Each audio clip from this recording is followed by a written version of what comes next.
I've always been fascinated by the concept of a world where it's the people's beliefs in someone or something that gives them existence and power. The more believers a person has, the more power they have to perform all sorts of miracles. Noragami, Kamikatsu, Rise of the Guardians, these are just some of the examples that come to mind when I think of this concept. But for the most part, this has always been restricted to divine and supernatural entities. A character needs to be some kind of god that needs the people to believe in them, lest they cease to exist. And on the other side of things, it's the negative emotions born from the collective will of the people that spawns monsters like curses from Jujutsu Kaisen. But never have I really experienced a case where this premise is put in the hands of the people, whereby it's the people's belief in each other that gives them power, and To Be Hero X does just that. And it turns out that while it is really cool, it's also very dystopian and has a lot of potential problems.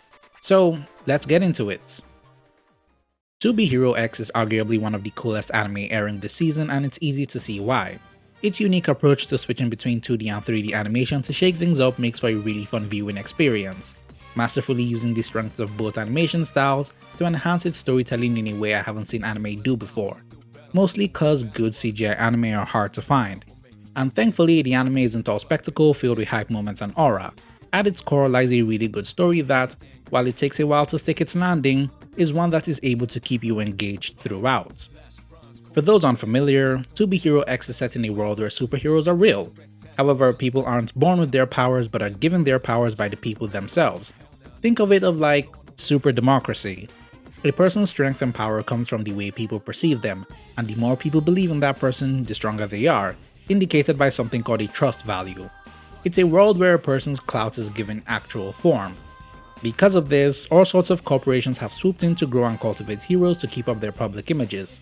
To them, the heroes aren't exactly actual people, but brands they need to maintain.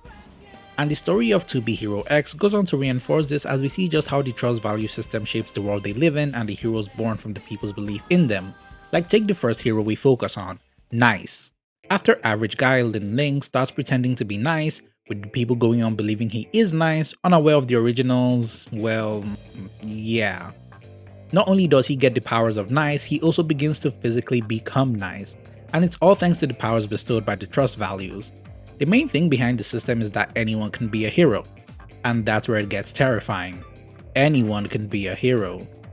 The trust value as a power system isn't exactly unique. We have seen other series do something similar in the past, but where it differs itself from the rest is the fact that it's for the people, by the people. There are so many layers to the system that, while it is really cool for the most part, is also really messed up.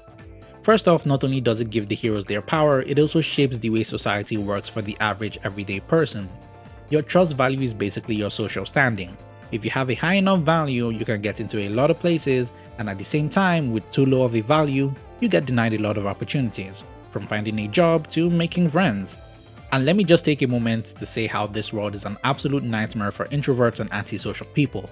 Like, can you imagine being forced by a system to socialize with people just so you can get a job or something like that? Bruh, I shudder thinking about it. If this world does feel kind of familiar to you, you may be thinking about social credits. Ironic considering the anime is from China, or the season 3 Black Mirror episode Nosedive.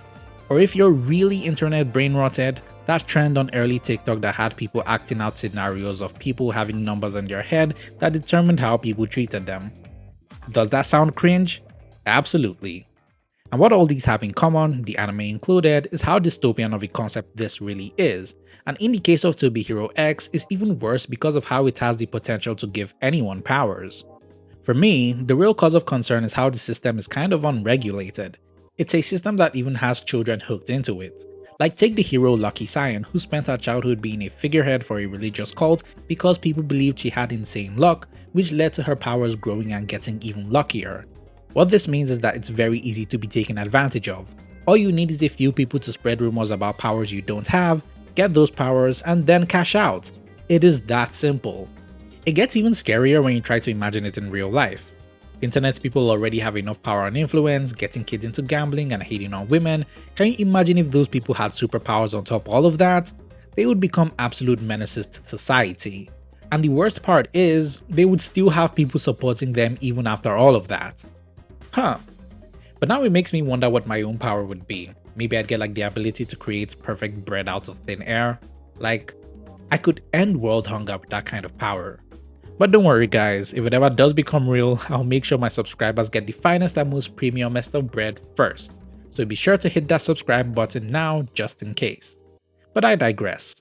While the power system is one that promises that anyone has the potential to be a hero, it's one that ends up trapping the people and turning them into victims of their own success, oftentimes forcing them to fit into a cage they didn't want to be in. We have Moon, a girl that started out as a travel vlogger, became popular with people wishing she would visit their own countries, and so she got the power to teleport, but after getting into a fake relationship with Nice, and the people began to see them as an inseparable couple, her powers warped to only be able to let her teleport to Nice. For someone like Moon who was a free spirit, this effectively locked her away from her lifestyle. Then we have Furman, a firefighter who became a hero because the people saw him as someone who stood firm and tall in the face of any danger, and his new image had to reflect that, so he could never be seen doing anything but standing tall. He wasn't exactly someone cut out for the hero lifestyle. Bro couldn't even get down to take a shit. And let's not forget the aforementioned Lucky Scion who was robbed of a normal childhood to be a cult figure. All the heroes we've been shown were people who were kind of forced to rise to the occasion despite never intending to be heroes in the first place, and this is mostly thanks to the corporations behind them. Similar to Vault from The Boys, all these corporations are involved in making these heroes as marketable as possible, even down to staging their own fights. It takes away from the genuinity of what it means to be a hero, a theme that acts as the center focus of Nice's story arc. And let me just say, Stain from My Hero Academia would absolutely hate this world and would be out for blood every time. I guess once again, the real villain was capitalism after all. It's a power system where information and by extent misinformation have the ability to completely control what a hero is able to do. All it takes is one well-timed smear campaign to take down a hero, or at least have them weakened enough to take them down. And we see this exact thing happen in Iso's arc. And because of how misinformation spreads like wildfire on the internet, and the fact that not everyone seeing the news bothers to fact check, these things can become devastating hit pieces when utilized well. And that's pretty scary. What I do love about the anime is how it shows us both sides of the trust value system. While it has led to a few victims, it has also given people the power to help others as well as make their lives better. And because of this, it makes the system feel a lot more real because of the flaws it has. At the time of recording this video, 12 episodes are already out, and so far it does not look like the characters, save for Queen, have any intentions of taking down the trust value system. But there are hints of it building up to that later down the line. I do absolutely enjoy the power system though.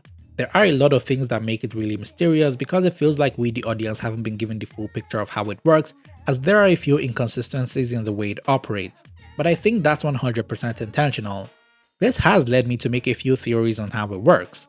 Like maybe it's not the quantity of trust value a person has, but rather it's the quality of trust that affects how their powers work. Like if you have 5 people that genuinely believe in you, you can rival a hero with 5,000 fans. And so the big corporations realized this and instead tried to game the system by giving the heroes even bigger numbers. It would kind of make sense when you look at characters like Isol and X, the latter being someone who just showed up out of nowhere with seemingly no name and no background, but was able to take down the top heroes with little effort. Then again, we know next to nothing about X, so it's anyone's guess. Here's me hoping this doesn't age like milk. But that's it for this video. Let me know what your thoughts on the series have been so far, as well as any theories you'd like to share down in the comments below. As always, this has been your very favorite slice of bread. Stay toasty.